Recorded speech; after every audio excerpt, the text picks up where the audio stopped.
Hello everyone. I'm going to start with my third lecture of polymers. Before I should start with my third lecture of polymer, I have to ask you a very simple thing. Can you recall what we have already done in the first as well as the second lecture of polymers? If you remember, we have done about homopolymers, we have done about copolymers, we have done addition polymerization, we have done condensation polymerization, we have done other examples of most of the monomers like phenylene, we have done about Dacron, we have done about polyesters, polyamides, etc. etc. We have done about biodegradable polymers and the examples like PHBV, nylon 2, nylon 6, etc. Today in the third class, we are going to start with another very important topic where of course I'm going to inculcate most of the examples that we have done, and that include the classification of polymers. So I want to start with the classification of polymers, although there may be a question that I have already taken up the classification of polymers, but no problem. This classification is the overall classification that we are going to start right now. Let us start the classification of polymers. The polymers are actually classified on the basis of their source, on the basis of their structure, on the basis of mode of polymerization and molecular forces. I repeat, on the basis of classification, the polymers can be classified on the basis of their source, they can be classified on the basis of structure, they can be classified on the basis of mode of polymerization and on the basis of molecular forces. I'll start to take up one by one each example. Let us first go to the source.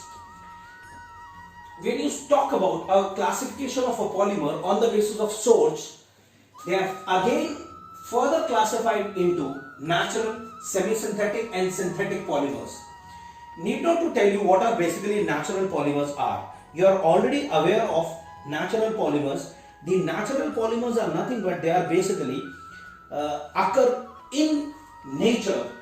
Of course, you can obtain them from plants and animals, and it includes very simple example, and it includes carbohydrate, resins, starch, cellulose, protein, rubber, etc. These are the examples of the natural polymers that we have already done in our examples.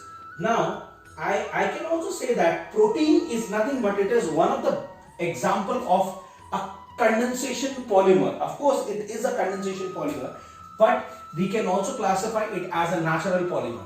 The second example is nothing but it is a semi-synthetic polymer. A semi-synthetic polymer, if I am not wrong, is derived from natural as well as the synthetic polymer. As the word suggests, it is basically a combination of both the natural as well as synthetic polymers. One of the best example I come across is cellulose acetate, which is of course rayon, cellulose diacetate and cellulose nitrate, etc.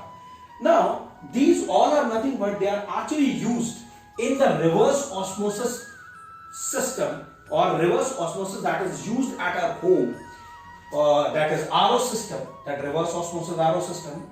It is actually acting as a semi-permeable membrane over here. And one of the most important thing, this is one of the best question that you will come across while you talk about what CBSE sample paper 2008 as well as 2011. Let's go to synthetic polymers.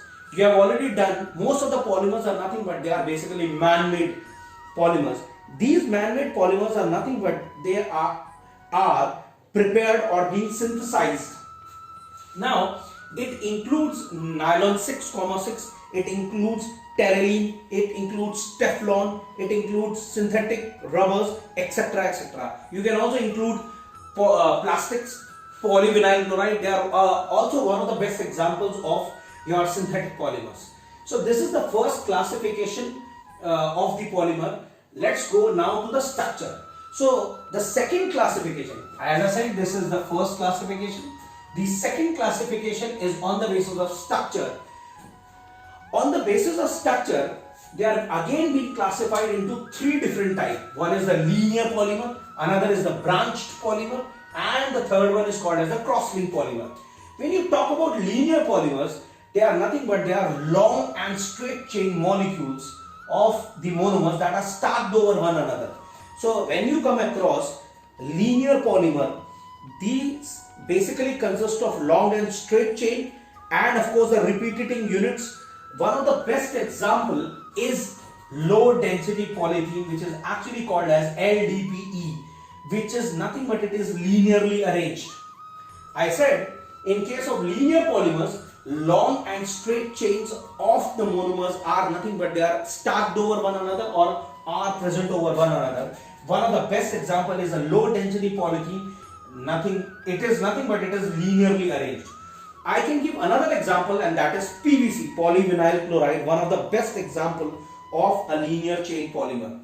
The second classification I am going to take up is on the basis of structure is branched polymer or a branched chain polymer. It not only contains linear molecules, but few branchings are also being present in it. Or I can say a polymer in which there are linear chains with certain kind of branching. These are nothing but these are the branching which are being done, and these are the linear structure that you might come across. One of the best example is a high density polythene, which is nothing but it is called HDPE. There is one question which is very important and has been asked in CBSE 2018, and it was, what is the basic structural difference between low density polythene and high density polythene? I thought now you are able to give the answer, and it is that low density polythene, basically the molecules are linearly arranged, while in high density polythene they are nothing but they are branch chain structure, or they are nothing but they are in branch chain or are present in a branch chain. The third example I am going to take up is, or structure isomer are again being divided, as I said. The third one out of this is the cross-linked polymer. We have already done the structure of bakelite and melamine formaldehyde resin, where we have done that there are CH2 molecules and there are cross-links which are actually being present over here. And once there are cross-links, they are nothing but it is basically called as the cross-linked polymers are. So cross-linked polymers are basically those which contain strong covalent bonds present in between the chain, and the molecules are nothing but they are basically linear chain polymers, but they contain large number of what? Cross-links. And it is because of this we will discuss right now that bakelite is actually one of the best example of a thermosetting plastic that will take up, don't worry. Now this is the second classification and further classification that we have done. I am going to now the next, and that is the third classification, and third classification is on the basis of mode of polymerization. Now on the basis of mode of polymerization, they are further divided into again two types. One is actually called as the addition or chain growth polymerization, while the second one is nothing but it is actually called as the condensation or step growth polymerization. I will start one by one each one of them, although we have already done that what are basically addition or chain growth polymers are. And if I am not wrong, addition polymers are actually formed when we have a repeated unit of double bond or triple bond, and once they try to add on to one another, you will get a huge chain, and that chain is nothing but it is actually called the addition or the chain growth polymer. They can be further divided as homopolymer and copolymer. We have done most of the examples, if you remember. One of the best example of homopolymer was the polyvinyl chloride. You can include ethene, etc. And the copolymer of addition type can be your Buna-S, it can be Buna-N, it can be your neoprene, etc. etc. The second kind in this is nothing but it is condensation, which is also called as step growth. Just like this was called chain growth, it is called step growth polymer. Now, as I said, condensation polymers are nothing but they are actually formed by the addition, but as such repeated units are being present, there is a condensation between the two different bifunctional or trifunctional monomers.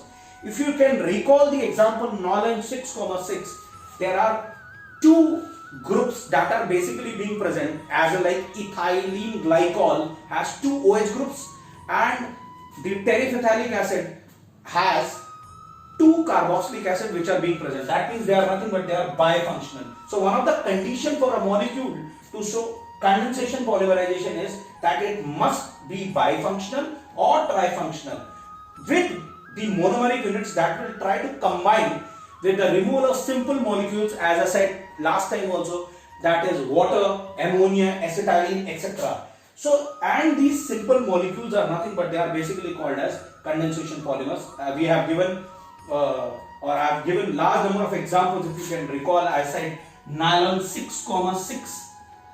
I can say Dacron, terylene, etc. are nothing but they are one of the best examples of condensation polymer, which can be further subdivided as homopolymers and copolymers. If I am not wrong, I have given you only one example of homopolymer condensation type, and if you remember, it was nylon 6 caprolactam that is being formed, and copolymers that are nothing but it is the Dacron or terylene.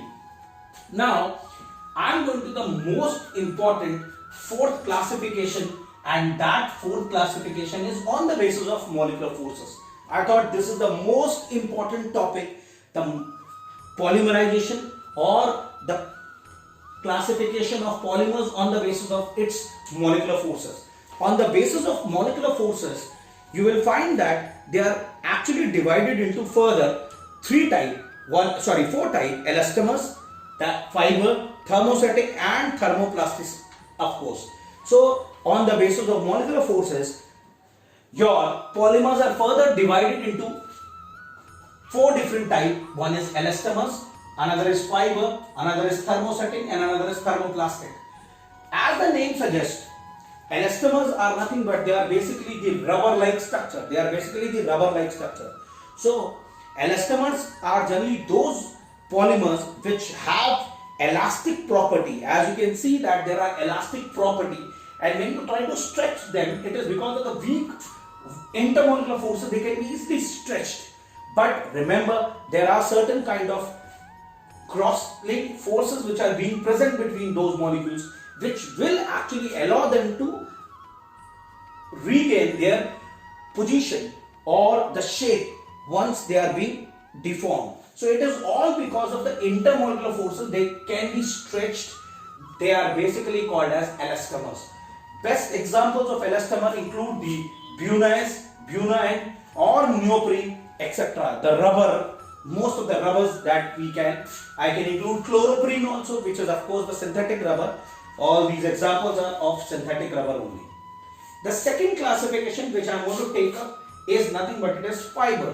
Whenever I used to talk about fiber, I always have one thing in my mind, and that is the nylon rope. You might have seen a nylon rope.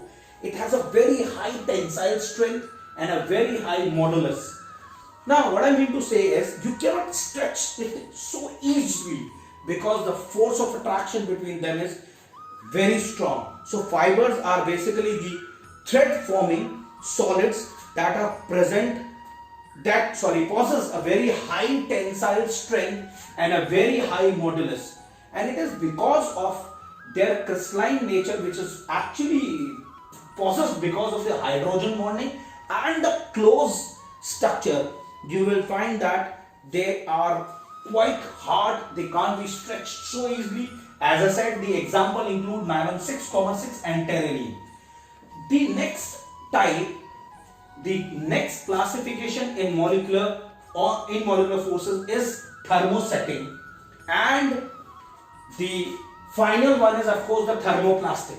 I am going to take up first the thermosetting.